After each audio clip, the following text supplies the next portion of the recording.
조선업과 자동차 업종의 회복세에 힘입어 지난달 고용률이 22년 만에 최고치를 기록했습니다. 제조업 취업자 감소폭도 크게 줄어드는 등 긍정적인 신호가 감지됐지만 불안 요소도 여전해서 안심하기엔 아직 이르다는 지적도 있습니다. 우리나라가 세계무역기구 WTO에 일본의 경제보복 조치를 제소했습니다. 일본은 즉각 이 조치가 WTO 규정에 위배되지 않는다고 반박했는데 아베 정부가 우익 성향의 내각을 전진 배치하면서 갈등은 한층 격화될 것으로 전망됩니다. 인터넷 결제나 간편 이체를 위해 각종 앱과 사이트에 쌓아놓는 돈이 제대로 보호를 받지 못하는 것으로 나타났습니다. 은행 예금에 적용되는 보호는 물론이고 별다른 안전장치도 없는 상황인데 이렇게 쌓인 돈이 벌써 1조 원을 넘겼습니다. 단독 취재했습니다. 노인이나 장애인 등의 대기 시간을 줄이기 위해 마련된 공항 내 약자 전용 통로가 무분별하게 악용되는 것으로 나타났습니다. 허술한 관리와 항공사 직원들의 안일한 태도 때문인데 공항 상황 어떤지 취재했습니다.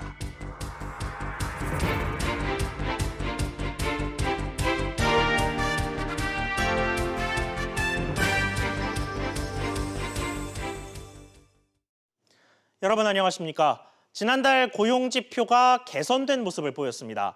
취업자 수는 2년 5개월 만에 가장 큰 폭으로 늘었고 고용률은 22년 만에 최고치였습니다. 그런데도 안심하긴 이르다는 목소리가 나오는데 정인아 기자가 그 이유 알아봤습니다. 지난달 우리나라 조선업은 전 세계 선박 발주량 가운데 73.5%가량을 수주하면서 물량 대부분을 휩쓸었습니다. 조선업황이 개선되는 모습을 보이자 그동안 부진했던 고용 상황도 나아졌습니다. 통계청은 지난달 취업자 수가 1년 전보다 45만 2천 명이 늘어났다고 밝혔습니다. 2년 5개월 만에 최대 증가폭을 기록한 겁니다. 15세 이상 인구의 고용률은 61.4%로 지난 1997년 8월 이후 22년 만에 가장 높았습니다. 산업별 취업자 수를 보면 보건 및 사회복지 서비스업이 17만 4천 명 늘어나면서 고용률 증가를 이끌었습니다. 올해 내내 감소세를 이어가던 제조업의 경우 이번에도 여전히 취업자 수가 2만 4천 명 감소했지만 감소폭이 7만 명 정도 줄어들었습니다. 주요 원인으로 살펴보면 자동차 산업과 조선업의 경우 구조조정이 끝나고 회복세에 접어든 가운데 관련 제조업의 증가로 인해서 제조업의 감소폭이 축소된 걸로 나타났습니다. 그러나 지난달 구직 활동을 잠시 중단한 쉬어스 민구와 구직 단념자 수가 통계 작성 이후 최대치를 기록한 점을 두고 아직 고용 상황이 완전히 나아진 건 아니라는 분석도 있습니다. 작년 8월 취업자 수 증가가 3천 명 내외로 매우 낮은 수준에 머물렀기 때문에 일부 기저효과가 작용하고 있고요. 실제 국민들이 30, 40대에서 체감할 수 있는 양질의 일자리 공급에는 제한이 있는 것으로 생각됩니다. 통계청은 30대와 40대 취업자 수가 1년 전보다 각각 9천 명, 12만 7천 명이 줄어들었다고 밝혔습니다. SBS CNBC 정인아입니다. 우리 경제의 발목을 잡던 수출에서도 긍정적인 소식이 들려왔습니다. 지난달까지 9개월 연속 이어졌던 감소세를 끝내고 반등을 시작한 건데요. 정부도 추가 수출 대책을 발표하면서 총력전에 나섰습니다. 관련해서 취재기자와 이야기 나눠보겠습니다. 이한승 기자 나왔습니다. 자, 이 기자, 네. 이 수출이 증가했다는 얘기 상당히 오랜만에 듣는 것 같은데요. 네. 이게 얼마나 늘어났습니까? 네, 관세청에 따르면 지난 1일부터 10일까지의 수출은 150억 달러로 1년 전보다 7.2% 증가했습니다. 감소세였던 수출이 늘어난 건 반가운 일이지만 불과 열흘 동안의 기록이기 때문에 조금 더 지켜봐야지 상승세로 돌아선 것인지 아닌지를 알 수 있을 전망입니다. 예. 무선통신기기와 자동차 수출 등이 늘어났음에도 이 반도체가 여전히 살아나지 못하면서 노타고 있다는 점도 이 긴장의 끈을 놓을 수 없는 요인입니다. 네, 이렇게 부분적으로 불안 요소가 있는 만큼 정부도 추가 수출 대책을 또 내놨어요. 네, 이 수출 시장 구조를 좀 바꾸겠다라는 내용인데요. 예. 미국과 중국 또 일본과 같은 수출 주력 시장에 대한 의존도를 낮추고 중남미, 중동과 같은 신흥 시장과 또 신남방과 같은 전략 시장에 대한 의존도를 높이겠다는 얘기입니다. 그리고 소재 부품 장비 산업의 기술력 확보를 위해서 내년부터 3년간 2조 7천억 원을 투자하는 내용과 또 내년 무역보험에 3조 7천억 원을 추가 지원하는 내용도 담겼습니다. 그렇군요. 다른 주제로 좀 넘어가서 네. 오늘 우리 금융시장 상황도 좀 짚어보죠. 네, 코스피 같은 경우는 6거래일 연속 상승해서 2049.2에 마감을 했습니다. 코스피가 이렇게 해서 2040선을 넘어선 건 한 달 반 만인데요. 예. 그리고 어제 하락 마감했던 코스닥도 전 거래일보다 7.12포인트 오른 630.37에 거래를 마쳤습니다. 중국의 미국산 농산물 추가 구매 소식에 따른 미중 무역 협상에 대한 기대와 또 대북 강경파로 꼽히는 존 볼턴 보좌관의 경질로 인해 이 북미 관계가 좀 개선될 것이다라는 전망이 나오면서 우리 증시에 영향을 준 것으로 보입니다. 그렇군요. 이 기자 이야기 잘 들었습니다. 정부가 오늘 일본의 수출 제재 조치를 세계무역기구 WTO에 전격 제소했습니다. 오늘 개각을 시행한 일본은 수출 제재가 WTO 규칙 위반이 아니라는 입장을 밝혔습니다. 관련해서 취재기자 연결해 보겠습니다. 최나리 기자. 네, 채널입니다. 네, WTO 제소 소식부터 전해주시죠. 네, 주 제네바 한국 대표부는 세계무역기구 WTO를 통한 분쟁 해결 절차의 첫 단계로 일본 측에 양자 협의를 요청했다고 밝혔습니다. 일본이 반도체와 디스플레이 등 핵심 소재에 대한 수출 제재를 실시한 지 69일 만의 법적 대응입니다. 정부는 일본이 한국만을 특정해 수출 제재 조치를 내린 건 WTO의 차별금지 의무를 위반한 것이라고 주장했습니다. WTO를 통한 분쟁 해결 절차의 첫 단계인 양자 협의를 공식적으로 요청하여 일본의 조치가 조속히 철회될 수 있도록 협의할 계획입니다. 일본 측 반응은 어땠습니까? 네, 일본 교도통신에 따르면 일본 정부는 수출 제재 조치가 WTO 규칙 위반이 아니다라고 주장했습니다. 스가 요시히데 관방장관은 내용을 정밀히 조사한 뒤 WTO 협정의 정해진 절차에 맞춰 적절히 대응하겠다고 말했습니다. 일본의 개각 소식도 있던데 이 개각이 향후 한일 관계에는 어떤 영향을 미칠까요?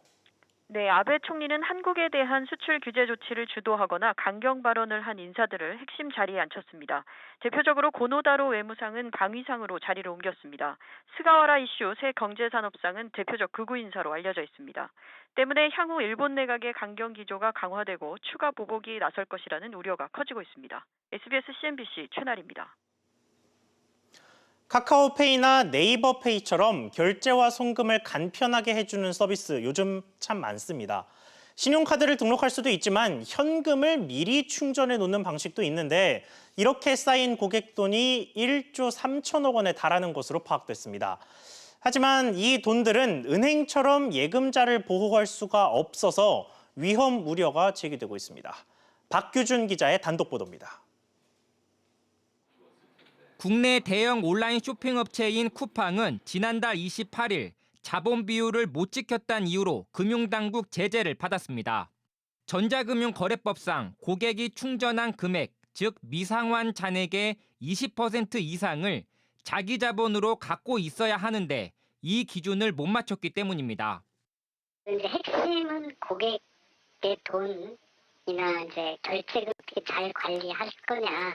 검사를 가봤더니 이제 그 계획을 잘 안 지키고 있으니까 경영 유의사항으로 이제 지도를 한 거죠. 최근 전자금융업체가 늘어나면서 충전금도 급증하고 있습니다. 쿠팡 등 전자금융업체 52곳에 선불로 충전한 미상환 잔액은 올 6월 말 기준 1조 3천억 원인 것으로 집계됐습니다. 문제는 이 충전금이 정부가 보호해주는 대상이 아니라는 점입니다. 예금자 보호법상 은행과 저축은행 등 수신기관만 금융기관 파산 시 예금을 1인당 5천만 원까지 보호해주기 때문입니다. 이에 금융당국은 이들 업체 경영위기 시 고객 충전금을 보호할 제도적 장치가 미흡하다고 판단하고 최근 전자금융거래법 개정안 마련에 착수했습니다. SBS CNBC 박규준입니다.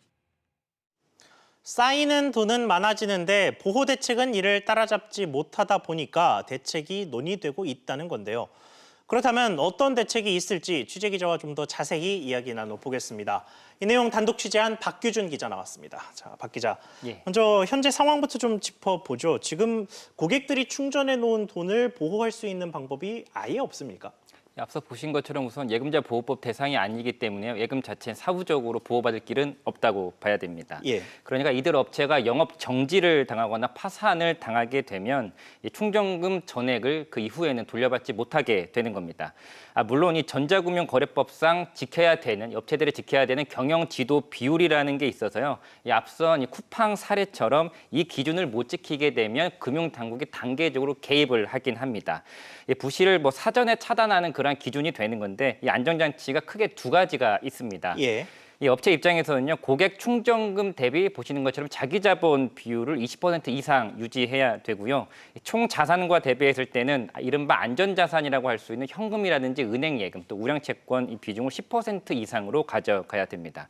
하지만 이런 건 다 사전 기준일 뿐이고요. 사후적으로 기업이 망하게 되면 이 예금자 입장으로서는, 고객 입장으로서는 구제받을 길이 없게 되는 겁니다. 그러니까 아주 간편한 수준의 은행처럼 이 핀테크 앱들을 활용하시는 분들도 꽤 있어서 어서 좀 대책을 마련해야 할 것 같은데 어떤 대책들이 좀 구체적으로 거론되고 있는지 파악이 됐습니까?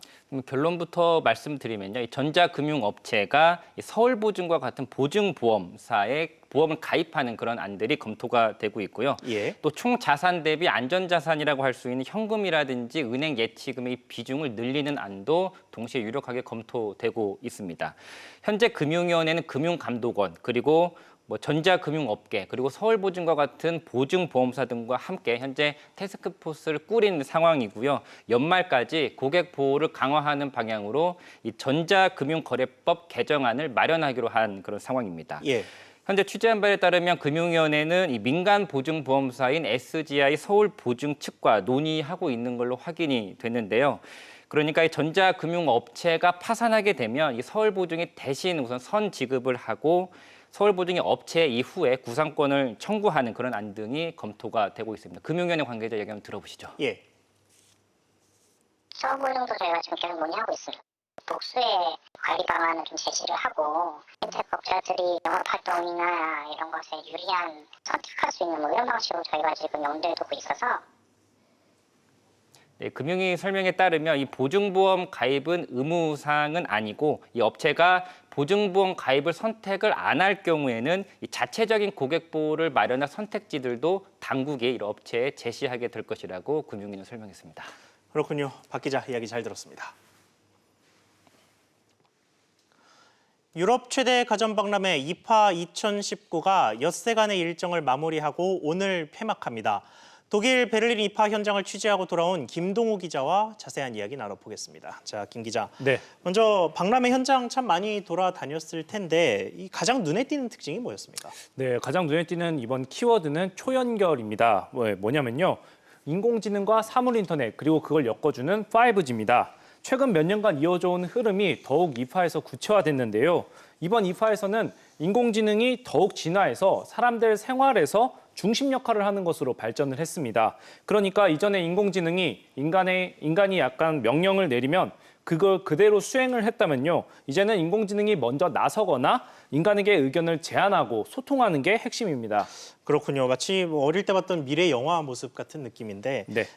이번 이파에서는 또 중국 업체들이 크게 도약을 하는 게 눈에 띄었다고요. 네, 그렇습니다. 이번엔 중국 업체들이 많이 참가하기도 했지만 기술력도 상당 부분 따라왔다 이런 평가를 받고 있습니다. 예. 관람객들도 우리 기업들 못지않게 많았는데요. 아직은 우리를 모방하는 수준이었습니다. 이미 우리에게는 친숙한 삼성전자의 QLED TV 그리고 LG전자의 OLED TV 이런 제품들을 모방한 제품들이 많았는데요. 하지만 어느 정도 기술력도 보여주기는 했습니다. 세계 TV 시장 4위 기업인 중국의 TCL은 삼성전자와 같은 퀀텀 닷 기술을 활용한 QLED TV, 8K TV를 내놨고요. 하이센스는 울트라 LED라고 해서 OLED TV를 공개했습니다. 화질은 조금 부족하지만 85인치 대형 TV 라인업을 공개하면서 크기만큼은 재현해냈다는 평가를 받고 있습니다. 기술이 턱 밑까지 쫓아왔다고 볼 수 있습니다. 그렇군요. 이제 TV 말고 다른 제품으로 좀 넘어가 보죠. 삼성이랑 LG가 이 폴더블 폰이라고 부르죠. 접는 스마트폰 신제품을 출시를 했는데 네. 현장 부스 반응은 어땠습니까? 삼성전자의 경우 이 결함 논란이 한번 있지 않았습니까? 예. 그 개선된 버전의 갤럭시 폴드를 선보인 건데요. 체험존에 8대를 딱 전시를 해놔서 이제 해외 취재진 그리고 유튜버 관람객들이 이 체험존에 전시된 갤럭시 폴드를 만져보기 위해서 줄을 서는 그런 장사진을 이루는 모습도 있었습니다. 예. 외신들은 기존 결함 논란에 대해서 크게 개선됐다는 평가를 내놨습니다. LG전자도 듀얼 스크린 V50S를 공개했는데요. 기존엔 3가지 각도에서만 멈춰서 사용할 수 있었는데 개선된 신품은 자유롭게 고정이 가능했습니다. 예. 외신들은 이를 두고 실용성과 합리성 2마리 토끼를 다 잡았다는 반응을 내놨는데요. 9개 매체에서 IFA 2019 최고상으로 선정할 만큼 주목을 받기도 했습니다. 그렇군요. 김 기자 이야기 잘 들었습니다. 다음 소식입니다. 추석 연휴 맞아서 해외여행 떠나는 분들 많으실 겁니다. 당연히 공항이 붐비면서 출국 수속 시간도 길어질 수밖에 없는데요. 노약자와 장애인, 임신부 등은 이 기다림이 더 힘들 수밖에 없는데 다행히 이들 교통약자들을 위한 전용 통로가 있어서 빠른 수속이 가능합니다. 그런데 이 전용 통로가 허술한 관리 때문에 꼼수의 버젓이 활용되고 있습니다. 김정현 기자가 현장 취재했습니다. 인천국제공항에 있는 교통약자 전용 통로입니다. 통과를 위해 제출해야 하는 우대카드를 들고 줄을 서 있는 여행객에게 물었습니다. 교통약자 우대카드 어디서 나와요? 이거 탑승 수속카드 진부치면 주세요. 달라면 주세요 혹시? 일반인인데 아무 거리낌 없이 이용하고 있는 겁니다. 교통약자 통로는 거동이 불편한 장애인이나 만 70세 이상 노인, 임신부 등만 이용이 가능합니다. 항공사 체크인 카운터에서 약자임을 확인받은 뒤 우대카드를 받아야 통과가 가능합니다. 교통약자들만 받을 수 있는 이 이용권을 일반인들이 어떻게 구할 수 있는 건지 이용권을 실제 이용해본 사람들에게 물어봤습니다. A씨는 지난달 여행사 패키지 상품으로 해외여행을 다녀왔는데 당시 여행사 직원이 단체로 우대카드를 나눠줬다고 밝혔습니다. 별도의 확인 없이 카드만 제출하면 아무 문제가 없다고 말했습니다. 공항에서 근무하는 항공사 직원 B씨는 지인들이 부탁하면 카드를 내준다며 오히려 몇 장이 필요하냐고 물었습니다. 공항 측에도 물었더니 카드 관리는 항공사 직원이 맡고 있어 확인이 어렵다는 답이 돌아왔습니다. 발급 따로 관리 따로, 틈새를 노린 여행사와 항공사, 그리고 멀쩡한 일반인 얌체족 때문에 정작 우대가 필요한 진짜 교통약자들은 그들과 섞여 불필요한 줄을 서고 있습니다. 다리가 아프고 허리가 아프다. 힘들죠. 노인들은 더 얼렁얼렁 빨리빨리 들어가서 자리에 앉아야지. 인천국제공항공사 여객서비스본부는 뒤늦게 교통약자 우대카드와 우대출구가 목적에 맞게 운영되도록 점검과 관리를 강화해 나가겠다고 밝혔습니다. SBS CNBC 김정현입니다. 일본 불매운동이 이어지는 가운데 최근에는 방사능 우려까지 더해지면서 수산물은 특히나 기피 대상입니다. 그런데 추석 상차림에 의도치 않게 일본산을 올리는 건 아닌지 걱정되기도 하는데요. 직접 보고 일본산을 찾을 수 있는 구별법을 서주연 기자가 알려드립니다. 걱정스러워서 우린 잘 안 먹어요. 절대 안 돼. 그리고 어린애들, 큰 애들한테는 그런 거 주면 안 돼. 그거 절대 막아야 돼. 지난해 원산지를 속여 팔다 적발된 건수는 일본산이 7.8%로 중국 42.7%에 이어 두 번째로 많았습니다. 정부는 수산물 이력제를 도입하고 유전자 검사도 실시하며 일본산 방사능 오염 수산물을 걸러내고 있습니다. 일단 육안으로 구별 가능한 몇 가지 어종을 살펴보면 참돔의 경우 국내산은 양눈 사이가 붉은색이고 등 쪽이 붉은색을 띱니다. 일본산은 양눈 사이가 검붉은색이고 등 쪽에 청록색 반점이 선명합니다. 전복은 국내산은 껍질이 고동색이고 호흡공이 껍데기 위로 돌출돼 있으며 일본산은 껍질이 보라색을 띠고 살 쪽은 까맣습니다. 국내산 고등어는 등이 연한 청록색, 일본산은 짙은 청록색이며 일본산만 배에 은색 반점이 있습니다. 국내산 멸치는 비늘이 대부분 붙어 있고 일본산은 배에 은백색 띠가 있고 국내산은 없습니다. 꼬막은 국내산은 껍데기 표면이 거칠고 골이 깊고 일본산은 껍데기가 황갈색을 띠며 국내산보다 대체로 큽니다. 정부가 포획을 금지한 생태의 경우 전량 수입인데 이 가운데 97%가 일본산입니다. 또 수입 방어는 100% 일본산, 수입 우렁생이도 99%가 일본산입니다. 국가별 정도밖에 정보가 제공이 안 되고 있거든요. 그래서 자세하게 정보가 나와지면은 정보 신뢰도도 높아지고 이제 일반 시민들은 선택의 폭이 좀 넓어지겠죠. 해수부는 단속은 물론 원산지 위반을 발견해 신고한 경우 즉시 단속 요원을 투입하기로 했습니다. 포상금도 기존 200만 원에서 1,000만 원으로 상향 조정했습니다. 한편 수산물 원산지에 대한 자세한 정보는 국립수산물 품질 관련 홈페이지를 통해서 확인할 수 있습니다. SBS CNBC 서주연입니다. 보신 것처럼 소비자들이 일본산 제품을 불안해하자 기업들 역시 일본 지우기 움직임이 활발합니다. 일본이 사라진 올해 추석, 강산 기자가 취재했습니다. 대형마트에서 추석 선물 세트를 고르는 사람들에게 일본 제품을 어떻게 생각하는지 물어봤습니다. 아니 왜 사요? 우리나라를 이렇게 만드는데 안 사죠. 우리는 안 먹어요. 안 사요. 절대. 요즘에 좀 시국이 조금 그렇잖아요. 한국하고 일본이 조금 사이가 안 좋은데 음식이라도 우리나라 명절이니까 우리나라 거를 찾으려고 왔어요. 한국 술도 좀 찾고요. 한우도 먹고 한국 거. 이곳을 포함한 주요 대형마트는 올해부터 일본산 위스키와 사케를 추석 선물 목록에서 제외시켰습니다. 과일, 식품 다 일본 거 말고 국내산 많이 찾으시고 원산지 물어보시는 분도 많이 들었어요. 백화점과 편의점 업계도 선물 세트에서 일본 제품을 빼는 대신 국산 제품을 늘렸습니다.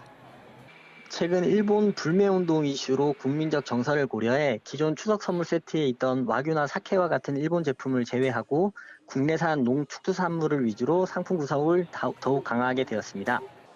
방사능 공포도 일본 지우기를 부채질하고 있습니다. 온라인 커뮤니티와 각종 SNS에는 일본산 수입식품의 원산지 표기를 구체적으로 해달라는 요청이 쇄도하고 있습니다. 일본산 수산물 유통 단속을 강화해달라는 국민청원에는 20만 명 넘게 동의했습니다. 이런 가운데 일부 여행사들은 추석 연휴 여행지에서 아예 일본을 제외시켰습니다. 한 여행사는 기존 15명으로 운영되던 일본 전담 부서를 최근 5명으로 축소했습니다. SBS CNBC 강산입니다. 기업 사회공헌이라고 하면 아직도 쌀 나누기, 연탄 나르기 같은 활동이 먼저 떠오르죠. 그런데 요즘은 이런 활동에도 새로운 아이디어가 접목되고 있다고 합니다. 안지혜 기자가 보도합니다. 얼핏 보면 일반 손수레와 비슷하지만 폐지 줍는 어르신들을 위해서 특수 제작한 손수레입니다. 짐을 싣고도 안전하게 설 수 있는 브레이크와 또 어두운 밤에 빛을 내는 경광등이 달려 있습니다. 비행기 부품을 만드는 한화 에어로스페이스가 이웃들에게 재능 기부를 한 겁니다. 지난 6년 동안 350여 대가 주인을 만났습니다. 창원시 관내에 폐지를 주어서 생계를 유지하시는 할머니, 할아버지들, 그분들의 뇌학과가 굉장히 노화가 심했습니다. 낡고 사고 위험성도 있고 거기다 아이들 착안해가지고. 두산은 학교 현장에서 설비 제조 분야의 특기를 발휘하고 있습니다. 학생들은 직접 모형을 조립해서 기술 작동의 원리를 익히고 미래의 꿈을 키워나가고 있습니다. 저의 꿈이 로봇공학자인데 나중에 꼭 로봇공학자가 돼서 이 동아리에서 만들었던 로봇들을 실제로 만들어 보고 싶습니다. 이 밖에도 소방관의 힐링 여행을 지원하는 항공사나 어린이 등하교 안전을 위해 형광 가방 덮개를 만들어 기증하는 자동차 부품 기업도 속속 등장하고 있습니다. 기부 대상이나 품목이 쌀이나 연탄 등 생필품 분야에 쏠렸던 과거와는 다른 모습입니다. 사회적으로 봤을 때 더 다양한 형태의 사회 공헌이 나타나기 때문에 기존의 천편일률적인 것보다는 더 다양한 사람, 기관들이 혜택을 받을 수 있다는 장점이 생기게 됩니다. 주는 사람 중심에서 받는 사람 중심으로 우리 기업들 사회 공헌의 축이 변화하고 있습니다. SBS CNBC 안지혜입니다.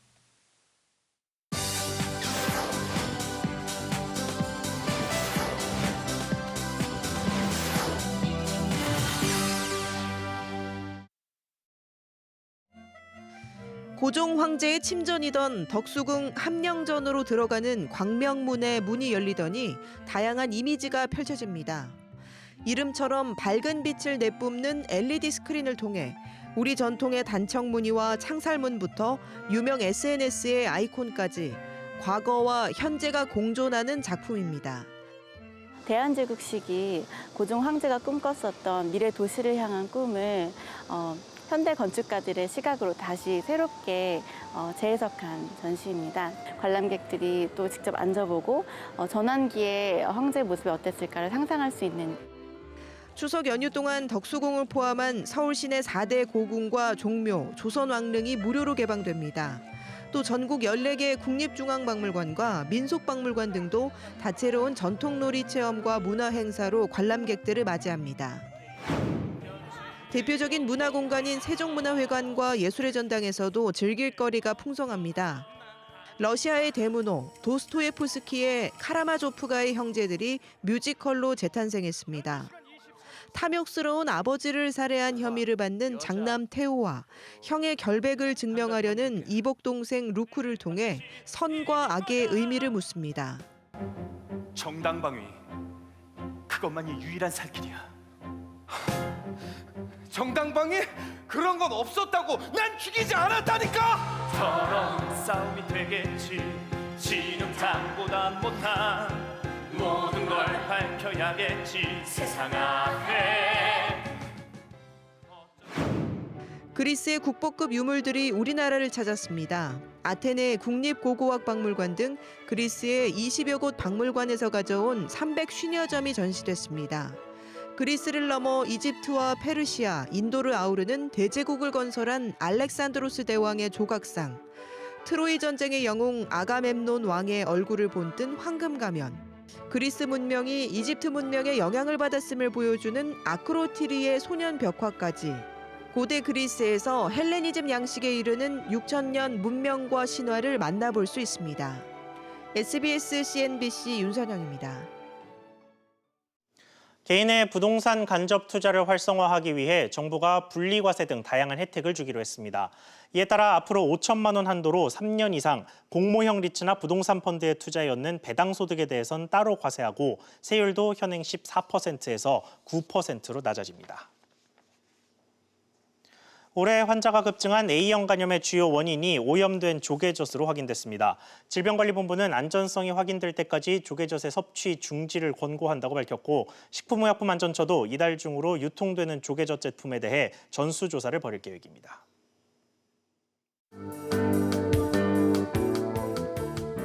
안녕하세요. K웨더 라이프스타일 예보 김민주입니다. 이 시각 위성 영상 보시면 중부지방은 구름만 많고요. 남부지방은 대체로 흐린 가운데 강원 영동과 경북에는 가끔 비가 오는 곳이 있습니다. 이 비는 오늘 저녁이면 대부분 그치겠습니다. 내일부터 4일간 추석 연휴가 시작되는데요. 연휴 첫날인 내일 중부 서해안과 전북 서해안 그리고 제주도에는 아침까지 비가 오겠습니다. 비의 양은 5에서 20mm로 많지는 않지만 귀성하시는 분들 참고하셔야겠습니다.